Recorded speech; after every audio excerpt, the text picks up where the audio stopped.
Good morning, everyone, and welcome to St. John's United Methodist Church. You may be looking at me and thinking, wait, did I go to the wrong site? That's not Pastor Bob. For those who don't know me, I'm Dave Kopecky and one of the lay servants here at St. John's. Traditionally, the second week of June is annual conference, which means that Pastor and others from our church would be down in Phoenix celebrating with hundreds of our denomination and getting info about where we are and where we're going as a United Methodist Church and people. But that was called off this year, like many other events, because of the COVID-19 epidemic. So that means a layperson usually speaks on this week. And since this is pre-recorded, technically Bob could be here, but he asked me to fill in for him. And I am honored, as I always am, to give you the message today. Before I begin, I wanted to mention a couple of things that, if you read the church newsletter, you may be aware of. First is, I want you to know that we're very close to having live services again. I can't give you an exact date because it hasn't been set, but I know that all of you, like Karen and I, are chomping at the bit to get back to live worship. And I know that some of you, probably all of you, have different levels of frustration about our current situation. But the leaders, the bishop, and others have determined that it is not yet safe to worship together. And if you've been watching the news and even the local news, you know that COVID cases continue to happen around the state, and cases in Mojave County are actually still on the rise. The very last thing that any of us would ever want to do is put any one of our congregation in danger for their lives. And I don't think that's good Christian stewardship.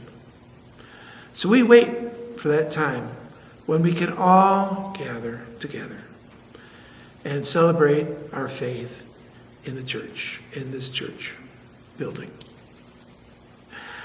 Now, when we get back, our family is going to look a little different because, as many of you know, after 2 years of taking him away from his family and his wife for most of every week, Pastor Bob is leaving us and getting to go home to Chino Valley. We want to thank Pastor Bob for his healing leadership, for his wonderful music that we've all enjoyed, and for his example of what it means to be a true servant of the Lord. We all celebrate his time with us, and we will do that at some later date. Even though I will miss Bob for his very inspiring words, for his great infectious laugh, and for his friendship, I am very excited for the future of St. John's, as I have had a chance to meet our new pastor, Andrew Devereaux. Pastor Andrew is a young man with a wife and 2 small children who is going to come in and bring a breath of fresh air to us, I believe. And I see the future of St. John's with him. So I hope that very soon we will all get a chance to greet the entire Devereaux family in person in the very near future. All right. I have a few other shout-outs before I begin the message. I'll keep it brief. We have some monumental anniversaries in the church that I need to mention. First, congratulations to Camille and Scott Larson, who just celebrated 18 years of marriage. And that's a wonderful achievement.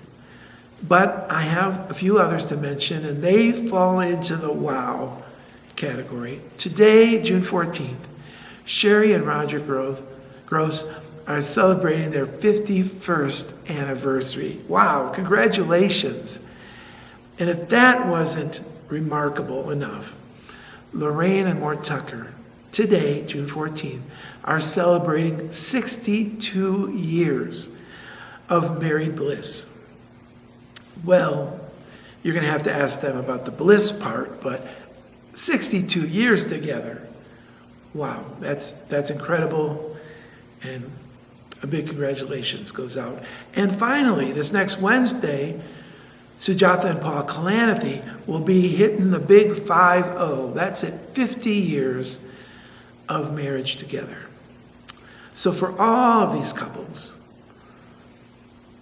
we just want to say congratulations, and that you are all beautiful examples of Christ's love to each other and to the world around you. And you inspire us all. On behalf of the church, I know that we wish all of you many, many more years together. So let's get on to today's message. The scripture that I want to bring you this morning is familiar to most of you, and its idea is basic, probably the most basic to the Christian faith. Now, when you look at the cross, like the one behind me, what do you see? Two pieces of wood or metal? Do you see a reminder of the sacrifice Jesus gave for us? I see those things too. But I also see relationships. The up and down part of the cross reminds us that as Christians, we are in a relationship with God.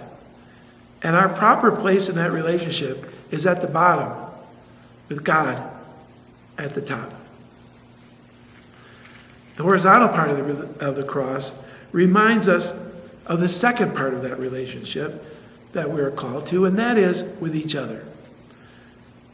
Isn't that what Jesus talked about in Matthew when he was asked, "Teacher, what commandment is the greatest of the law?" And Jesus declared, "Love the Lord your God with all your heart and with all your soul and with all of your mind." That's that up and down part. This is the first and greatest commandment. And the second is like it. Love your neighbor as yourself, equally. I want to examine another couple of verses, very well known to most of you, I'm sure. From the Gospel of John, chapter 13, we hear these words from Jesus. "A new commandment I give you, love one another. As I have loved you, so also you must love one another. By this all men will know that you are my disciples, if you love one another." Now, it isn't a big secret that Jesus talked a lot about love and wants us to love one another. I mean, all over the New Testament and Gospels and in the letters written by Paul and others to the early church, this idea is repeated over and over again. I found 19 other times when these words were given as an instruction throughout the New Testament. It is a big deal, right? But what did Jesus mean when he said, "Love each other as I have loved you"? And that's what I want to examine today. The word love is probably one of the most overused words in the English language. It is certainly a strong feeling of affection. But how we love God, how we love our spouse, how we love our children, how we love our parents, or how I love my wife's lasagna, those are all different, aren't they? When Jesus was talking about love, he was talking about relations and relationships. Now, I'm not necessarily talking about people who are physically or by marriage related to us. Although the people we are related to are sometimes the most difficult for us to have a good relationship with, aren't they? I'm reminded of the story of a little boy who asked his father, "Dad, what's the difference between in-laws and outlaws?" Well, the man thought a minute about his own in-laws and then answered, "Son, outlaws are wanted." The kind of relationship that Jesus calls us to may or may not be blood relations, but he asks us to deepen our relationships.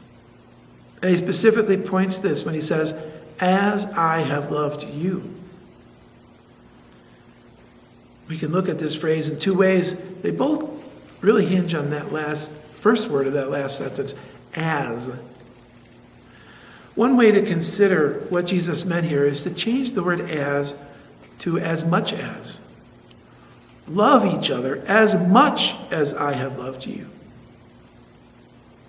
When we consider that Jesus loved the world so much that he was willing to die for us. This puts quite an obligation on us, doesn't it? I remember one time I was talking to one of my U.S. history classes, and I was talking about the great American hero, Harriet Tubman. After she escaped from slavery, she returned back to the South 19 times and rescued over 300 people from slavery. Most of them complete strangers to her. Now, all this time, many people were actively looking for her. And there was a huge bounty on her head, dead or alive. She knew that if she was caught, she would most likely be killed or sent away deep into the South with no hopes of ever escaping. And I tell my class, if that was me, I believe that I would go back and try to get my family out of slavery. But the rest of you, I'm sorry, you'd be on your own. I mean, honestly, how many of us would risk our lives for complete strangers over and over again? That's what Jesus did. And even more importantly, because Harriet Tubman risked her life, Jesus gave his life. He knew what was in store for him, and yet he willingly did it anyway. He didn't die for his friends or his brothers in arms or some other people who were worthwhile. He died for us, the sinners, not worthy at all of that love. That's how we're being asked to love. Now, let's go back and look at this another part of the way that we can look at that, as I have loved you. And let's substitute the words just like for as. Love each other just like I have loved you. So how did Jesus show his love for others? First of all, he lived among the people. He didn't sit on a mountain and, above everyone so he wouldn't get dirty or stained. He was there in the trenches. He shared the voyage of life. Now, we can't be all in with every person we meet. God doesn't want us to put our lives in jeopardy. And he doesn't want to give all our money away to every scam artist that is trying to take it from us. But Jesus does call us to expand our relations to situations and to people who might stretch our comfort zone. Let's look again at the example of Jesus. Yes, he surrounded himself with disciples who were interested in God and the words of God and the work of God. But he also interacted and offered love and was in relationship to the dregs of society. People with infectious diseases like leprosy, with prostitutes, even people possessed by demons. How about us? It's easy to love our friends, isn't it? We can all stand in a big circle and pat each other on the back and tell each other how wonderful we are. And you know what? Sometimes we need that. In fact, I think that's an important part of worshiping together. The encouragement and encouraging each other, building each other up. But then for what purpose? If that's all we do, if we never extend our love beyond the walls of this church, or from our small intimate circle of family or friends, we're not following the example of Christ. Secondly, of course, Jesus shared that voyage. And we know that he not only shared that voyage, but he brought healing. He brought words and actions that healed people physically, emotionally, and spiritually. Next, Jesus loved people and loved us by setting an example through his words and through his actions on how we should live and how we could find our way back to the God. Finally, he offered people hope. He showed them that there was light and that the light will overcome darkness.